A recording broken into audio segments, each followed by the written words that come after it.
And then there's lefties, and I think it's lefties, honestly. I'm going to do the Meta story next. I was going to do the teacher New Jersey one. I'm going to do the Meta one because, Mark Zuckerberg supported lefties, and all the people that worked at Facebook/Meta were lefties. And they were very angry, and they wanted to censor anything bad about the jab, anybody saying it came from China, anybody saying masks don't work, anybody saying they don't trust the jab, anything that was good about conservative politics. They removed things about religion. It's just a leftist hive, and they're losing to X. And I forget, there was a poll taken or a survey or study done, and X is pretty left-right balanced. Now, I mostly see right and middle things because the leftist wackadoos don't have anything important for me to read.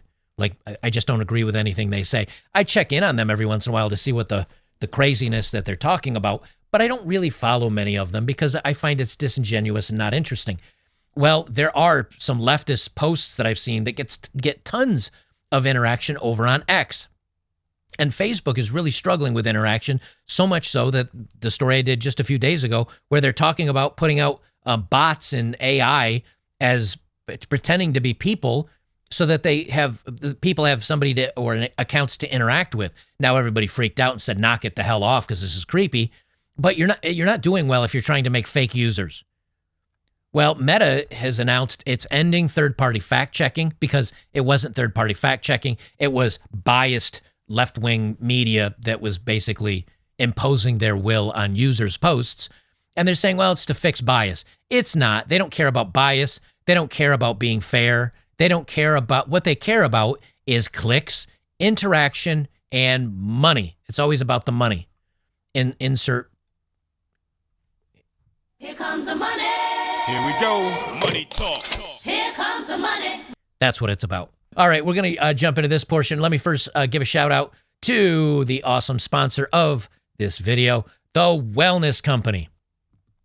Are the globalists gearing up for a pandemic scare after failing at the ballot in November?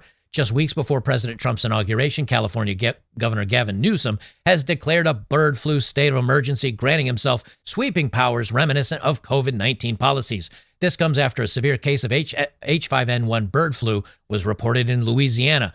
Critics like Nicholas Hulsher warn that pandemic fears may be weaponized to challenge Trump's agenda, including the nomination of RFK Jr. to lead HHS. Is this a healthcare crisis or a power play? Last summer, Dr. Peter McCullough warned about a bird flu, linking the virus's rapid spread to gain-of-function research, now a common practice at many labs globally. Dr. McCullough urges early prevention, just in case, recommending a contagion kit from the Wellness Company, his medical board-approved solution with 5 critical life-saving medications like ivermectin, Tamiflu, a nebulizer, and hydroxychloroquine. Every household can now have access to these hard-to-get medications in the event of another pandemic. Get yours by filling out a digital intake form, and your kit arrives in 1 to 2 weeks. Don't wait until the deep state puts their plans into action. Stay ready for the unexpected. Head to twc.health/oddmanout and use code oddmanout to save $30 plus free shipping, U.S. residents only. Again, links are down below. You know you've hit the right webpage when you see this beautiful gentleman who is in much better health and was thinner and more athletic than yours truly. You'll know you're on the right page when you see that beautiful face. Well, Mark Zuckerberg announces end to Facebook's third-party fact-checking, admits model became a tool for censorship. Too many mistakes. There you go. So we that scream out there, hey, Facebook has been editing posts, and Facebook shuts down conservatives, and Facebook doesn't let you speak about all these topics. And people say, you're full of it. It's because it's misinformation. Well, now Zuckerberg saying it wasn't misinformation. It was actually censorship. Oopsie, our bad. Oh, my bad. We're sorry about that. Meta CEO Mark Zuckerberg admitted that Facebook has done too much censorship as he announced the social network is scrapping a controversial third-party fact-checking in favor of adopting Elon Musk's community notes model on X. The 40-year-old tech tycoon who dined with President-elect Donald Trump at Mar-a-Lago after his November 5th election victory, with Meta donating $1 million to his inaugural fund, claimed on Tuesday that the dramatic about-face was sign that the company is returning to original focus on free speech. Quote, "We're going to get back to our roots and focus on reducing mistakes, simplifying our policies, and restoring free expression on our platforms, Zuckerberg said in a video on Tuesday. Now, I do have the video. It's about 5 minutes long. I will play it in full at the end of this segment if you're interested. I find this interesting. So he's admitted we did too much censorship. And here's my worry. Community notes, I am a member, I'll just be upfront about this. I am a community note person on X. X reached out to me. They said, would you like to be a reviewer of community notes? I said yes. There are notes that I've disagreed with that still got put up. There are notes I agreed with that didn't get enough votes to be put up. There are notes I agreed with that did become public facing.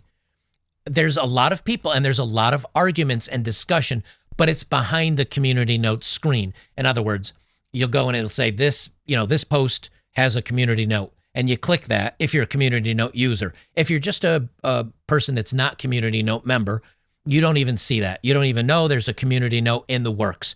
But if you are one that was lucky enough to get chosen, you click the see community notes, and then you'll see sometimes 5 or 10 community notes in there, and you can vote on them. I agree with this one isn't needed, this one misses the point, this one's misinformation, and you have a collective of a bunch of people that vote. If there's not enough votes, it never gets shown. If there's enough votes, the most popular one and the one that's most agreed upon gets shown. So far, it's been pretty accurate. The worry is on Facebook, if enough conservatives have left because of the censorship and they've moved over to X, what if 75% of the people that get to be in the fact-checking group are leftoids?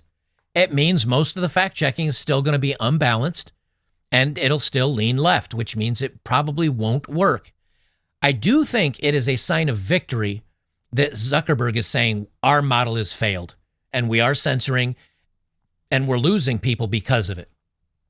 But I think they're late enough in the game, and it's such a biased social media site at this point. I think it might be too far gone from saving. Just like Reddit. Reddit is a leftoid place now. You're not getting it back. Wikipedia, it's gone. I mean, some articles you can use but anything political, Wikipedia is gone. There's a tipping point that once the left gets a hold of it and too much of it, it's gone. And because most institutions are left-leaning, colleges, universities, a lot of these tech businesses and corporations are left-leaning, they're too far gone to ever bring them back, which is why I think X will continue to do very well.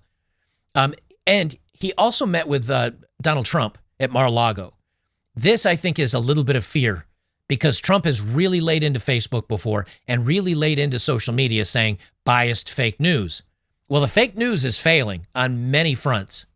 The first time I heard Trump say CNN was fake news, I was like, okay, whatever, shut up. 3 years later, I'm like, Trump was totally right. Legacy media is fake news. He saw something I didn't. I made fun of Trump in the beginning for that. Now I hate the legacy media, and Trump was 100% vindicated. He's been saying the same thing about social media. So far, he's being vindicated. And again, it's not to be on the Trump train, but I bring up Trump because even Zuckerberg's like, okay, I got to go talk to Trump. His administration's coming in with a hammer, and I think he's going to hammer us and social media. I'm going to try to at least pretend like I'm middle of the road. Is he going to be? I don't know. But at least from a money standpoint, maybe he's realizing like, okay, we're going to fail unless we get back to the middle of the road. That's where the movies and the music and all these other industries, gaming, are all falling on the wayside because they're not learning the lessons. They're not coming back to the middle, and they're drowning in irrelevancy at this point. Okay, they've worded this weird. That's why I'm having to it looks like they missed a word. The dramatic is moving will be to move Meta's content moderation team from deep blue California to right-leaning Texas in order to insulate the group from cultural bias, a move that looked like another page out of Musk's playbook. Okay, they don't have the word move in here. They say it's a dramatic move will be to Meta's content moderation. Okay, I'm sorry about that. They should have said in a dramatic move, they're moving the content moderation team. Do you see what I'm saying? Anyway, so they're moving the moderation team from deep blue California to right-leaning Texas. But if they go to Austin, if they go to like Austin, for example, Austin's a left-leaning city. It's not nearly as left-leaning as California, but Austin still is left-leaning, just to a more moderate degree. So they're not moving back to center or conservative. They're going to be left still, but not insane left. In a Tuesday statement, the owner of Facebook and Instagram acknowledged that it had been over-enforcing the rules, limiting legitimate political debate and censoring too much trivial content and subjecting too many people to frustrating enforcement actions. Meta's working to court influential figures in Trump's inner circle. The company announced on Monday that it appointed 3 new members to its board of directors, including Dana White. Now, this is huge. This is Zuckerberg selling out. I want you to know what this means. This is him selling out. Zuckerberg sees Elon Musk and Trump teaming up. Zuckerberg sees Elon growing very quickly in popularity and notability. He's in the news every day. He's very popular. He's also disliked a lot, but he's very popular. Zuckerberg is irrelevant right now. He is not in the news. Facebook isn't in the news. And there is a certain point, especially for some people, where hubris comes in. Like this guy, Zuckerberg's got more money than he knows what to do with. But he also wants to be important. He wants to be somebody that can shape and move culture. And I firmly believe that. And he tried to do it on the left. And he was very happily doing it on the left until the left started losing. And now, not only is he moving to Austin, now he sees that Trump and Elon are very tight with each other. Who's one of the biggest vocal supporters of Donald Trump for the last 10 or 15 years? Dana White. Dana is all on the Trump train because not only did Trump support Dana White when other people didn't, but Dana supported Trump when other people didn't. Well, now he's bringing on Dana White, the CEO of the Ultimate Fighting Championship, who's frequently appeared alongside Trump. He's bringing him on board the board of directors for Facebook. Do you see what a turnabout this is? It's not that I don't want anybody to get confused and think that Zuckerberg has learned a lesson or that he's seen the error of his ways. He's in freak out mode. He's worrying that Facebook will just become irrelevant. It'll lose like the lamestream media news is losing, and that they're on the wrong side of history. And now that the popular vote and the publicity and the excitement is moving over to X and Trump, he says, I want to be a part of that. There's nothing altruistic or giving or magnanimous about Zuckerberg. He's just bailing because he has no principles, and he's going to where the money and the popularity go. And if it comes back to the left and he gets called out for supporting Dana White and Trump, he'll say that was an error in his ways, and he did it just to keep Trump from censoring or shutting him down. He's a flip-flopper, a fence-sitter. They say Joe Kaplan, a former aide to President George W. Bush, who was named Meta's chief global affairs officer last week, told Fox News on Tuesday that there's a real opportunity here. Let me change buttons. Real opportunity here with President Trump coming into office. While his commitment to free expression for us to get back those values. Value? That's right, the money value.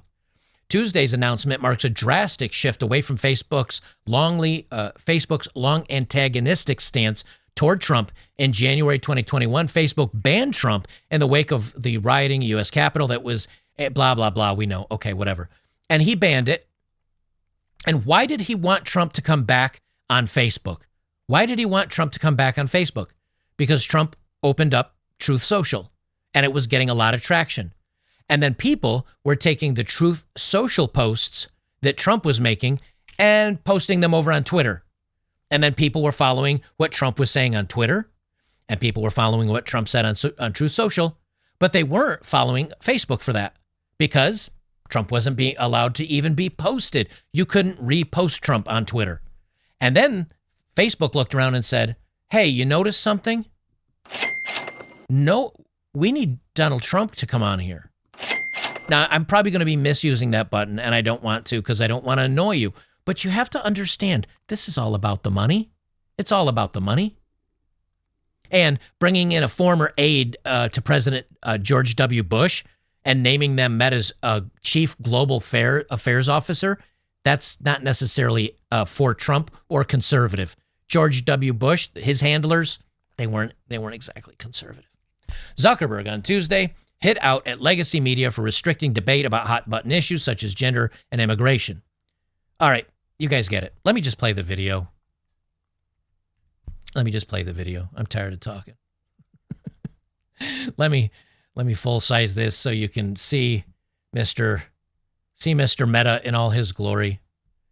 All right, I'll just play. It's about 5 minutes. It's not too long. I'll play at 1 1/4 speed.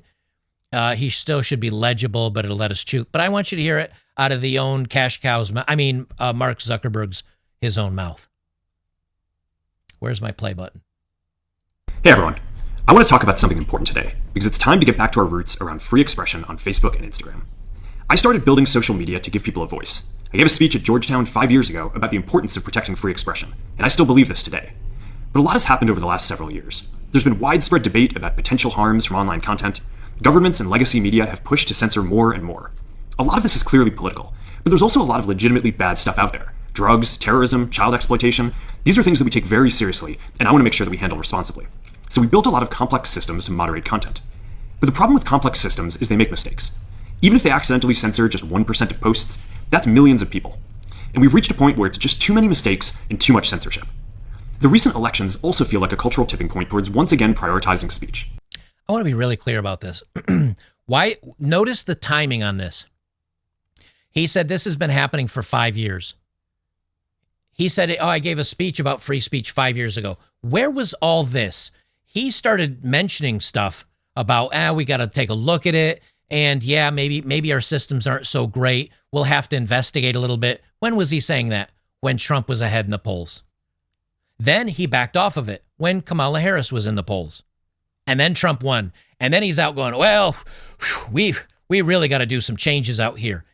He's only doing this because he fears political backlash, and he's worried about money, and he now understands he's actually on the wrong side of history because the popular vote went to Trump. So now there's at least 3 or 4 more percentage of people that are in on Trump's side. All this is a sellout, and understand the timing of this. Understand the timing of this. So we're going to get back to our roots and focus on reducing mistakes, simplifying our policies, and restoring free expression on our platforms. More specifically, here's what we're going to do. First, we're going to get rid of fact checkers and replace them with community notes, similar to X, starting in the US. After Trump first got elected in 2016, the legacy media wrote nonstop about how misinformation was a threat to democracy. Yes, and you also went along with that by using the third-party fact checkers that were linked to Vice News, ABC News, Vox.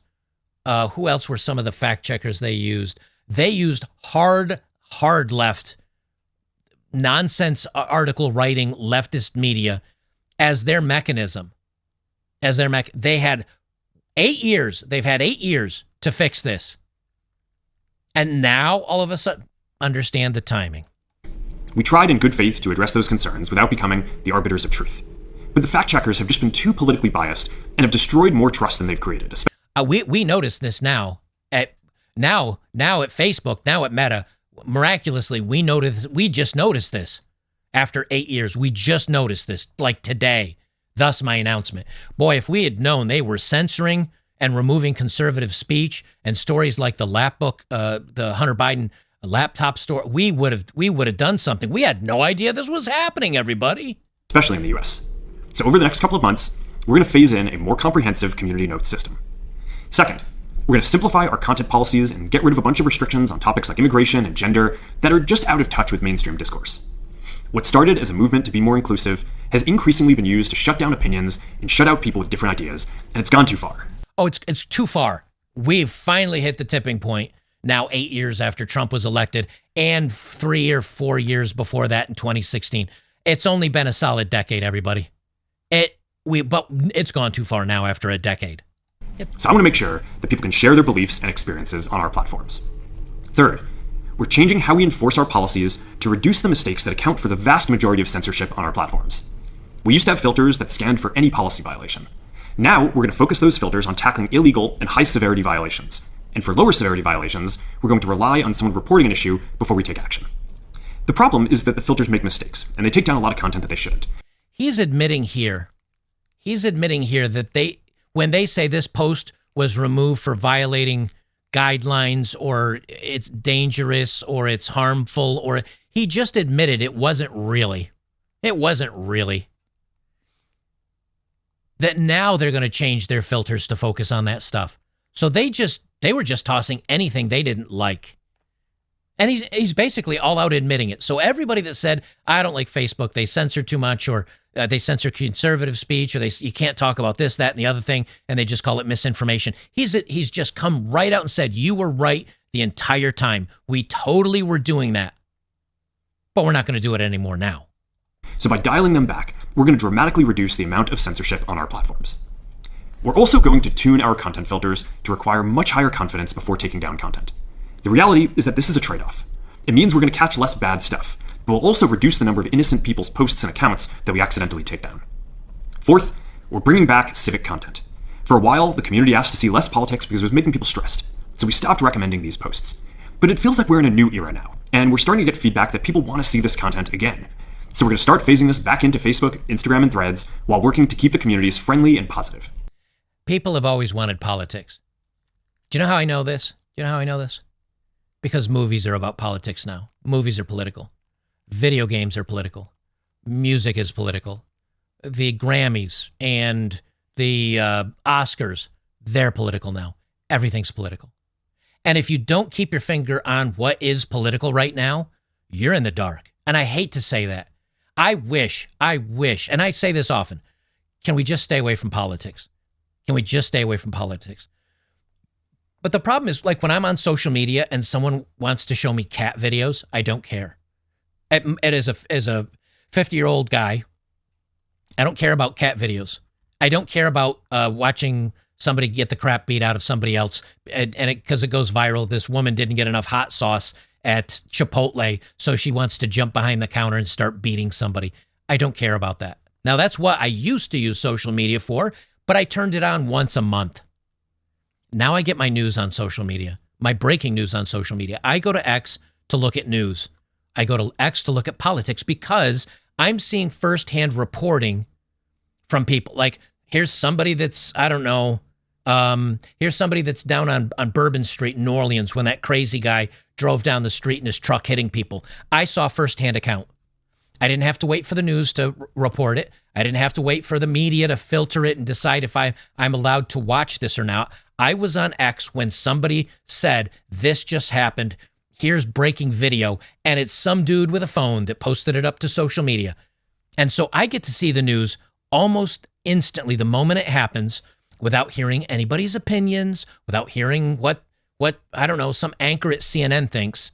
That's what I go for. And I've tuned my news feed to be mostly that and weird feminist, crazy women doing crazy things because I find that funny. And so now, if you're not tracking politics, you don't understand problems at the border, problems with our economy, problems with tensions over in the UK with these gangs that have been doing the inappropriate stuff with young ladies. And you know what I'm talking about. To know what's going on in the world today, you don't watch CNN. You don't watch Fox News. You watch X. You watch people posting on there. So yeah, if you're not putting up political stuff, if you're not allowing free speech, if you're not allowing posting all the awful bad things in the world, and you just are like, we just want bubble gum and lollipops on our social media, you're going to fail. You're going to fail because bubble gum and lollipops is where TikTok people go, or they go to Instagram to look at pretty pictures and to look at influencers. People are now turning into social media for news. X is now the largest news organization in the world. And this isn't an ad for X. I just want you to understand that he sees X blowing up and going crazy, and everybody, the news is now reporting on what's being reported on X. And he's like, oh, I'm so out of the loop. Holy crap, we got to fix this. How do I become relevant again? How do we make that sweet green, those greenbacks again? That's all this is about. That's all he cares about. Fifth, we're going to move our trust and safety and content moderation teams out of California, and our US-based content review is going to be based in Texas. As we work to promote free expression, I think that it will help us build trust to do this work in places where there is less concern about the bias of our teams. Finally, we're going to work with President Trump to push back on governments around the world that are going after American companies and pushing to censor more. Let me put a pin in this real quick. If Facebook picks up their whatever censorship team, whatever, and moves to Austin, and they bring the employees with you, you're not going to be less. Your team's not going to be less biased. What you will do is continue making Austin a more left-leaning, wackadoo city. That's all you're going to do. So it'll bring Texas to be more blue. It'll be Austin to be more blue, and you still won't fix the bias that's within your company. This is why eventually all these companies that are fleeing California and bringing along their retarded workers with them to Texas, all you're going to do is eventually flip Texas blue.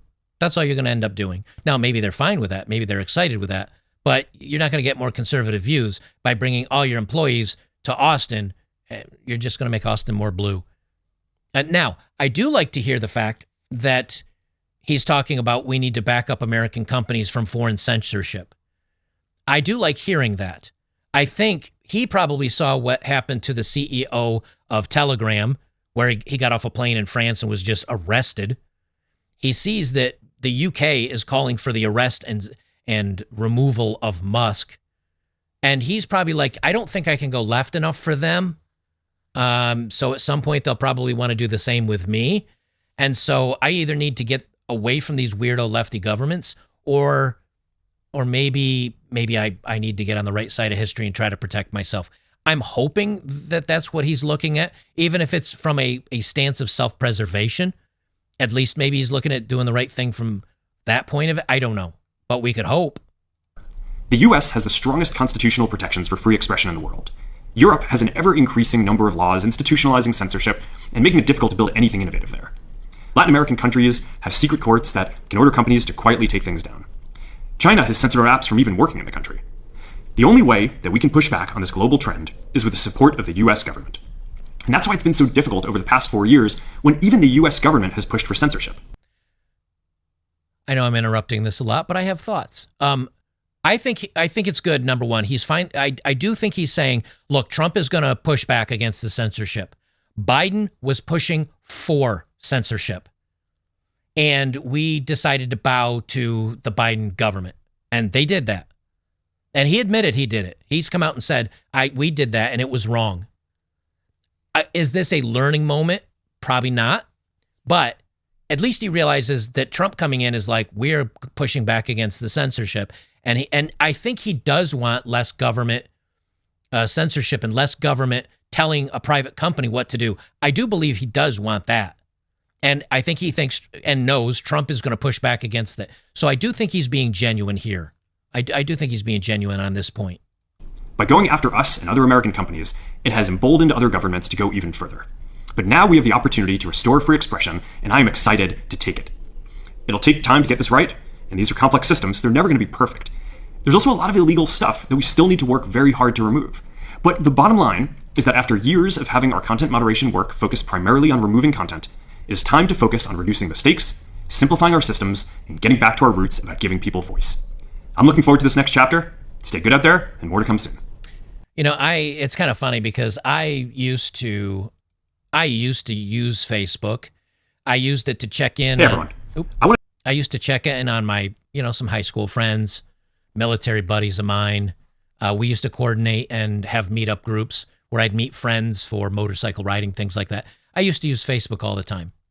And then I found so much of what I posted and so much of what I wanted to see, I couldn't see anymore. It just got censored to oblivion. I just decided to let it go. The last time I used Facebook was probably 6 or 7 years ago, maybe longer than that now. Let me think. 3, 4, yeah, maybe 8, maybe 10. I don't know. It's been so long. And for the first month or two, I really missed it. I missed checking in on my friends and seeing what they were doing and who's going out for a motorcycle ride and what events. And after a month or two, I didn't miss it at all. And now I'm glad I got off it. It became a poisonous, it was just poison. It was just awful. So much negativity and things I wanted to see I couldn't see, and I was force-fed other things. I don't think that they're saving Facebook, at least for me, and maybe some boomers are still on there sharing cat videos or whatever. I think Gen X, my generation, is moving to things like Twitter. maybe to Truth Social. I think they're moving more to YouTube. I think they're moving more to independent news media. Gen X will be the last generation. Once the boomers are gone, that's the end of cable TV news. I think there'll be maybe some lingerers of Gen X, maybe the oldest Gen Xers, but I'm Gen X. Most Gen Xers have cable cut. The Gen X will be, or the boomers dying out. That'll be the last generation of cable TV. And then it's all going to be on the internet. And I don't know if Zuckerberg's smart enough to know that, but I think he sees the tides of change of coming. And if he wants to stay on top of that, if he wants to be involved in that, he's gonna have to follow the money. And as much as I'd like to say this is a fail, I mean it is a fail for Facebook and Meta to have to chase after Elon and saying, "Oh, us too, me too, me too." It is a fail. This is a win overall for the culture. You've got Facebook Meta, you've got Twitter, you've got Truth Social, you've got social media violently yanking back to the right to try to stay relevant. You've got movie studios and video game studios and other places that refuse to budge because they're on their high horse and they're losing membership. They're losing money. In some cases, movie studios or gaming studios are on the verge of closing because they refuse to move. The pendulum always swings back. Sometimes it swings back just a little, and then it keeps going. Sometimes it swings back a lot, and sometimes it swings back brutally. I don't think this is a brutal snapback. I think this is the pendulum coming back around as these corporations and the people realized that this vote, more than the vote for Trump, the vote for the popular vote, maybe that's the word I'm looking for, the popular vote by quite a few percentage points, and if you take out California, by 10 million points, every single county in the country moved more red than in any vote in previous history. That's saying something. That's saying people are tired, and the pendulum is moving back. And if you don't move back with it, you're going to go woke, you're going to go broke, you're going to lose. So even though Facebook is playing catch up, even though I think they're disingenuous, even though I don't think they really care, even though I think this is about the money for him, it's now another website, another social media platform saying, okay, we screwed up. We got to scramble back to the middle. We're losing. This is winning wars in the culture war. This is an important battle in the culture war. And it's just more proof that we're winning. It doesn't mean we've won. It doesn't mean that we don't have a lot more problems we need to fix, and we've still got an infection of woke in our universities and in corporations and DEI in Hollywood. There's still a lot of battles to fight. But the other news is by them moving another team out of California, Facebook moving another team out of California, it's more tax money going to Texas. It's less tax money to woke California.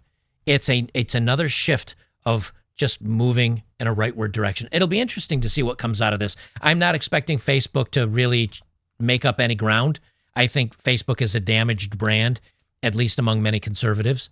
And I think more people will be moving to Truth Social and X.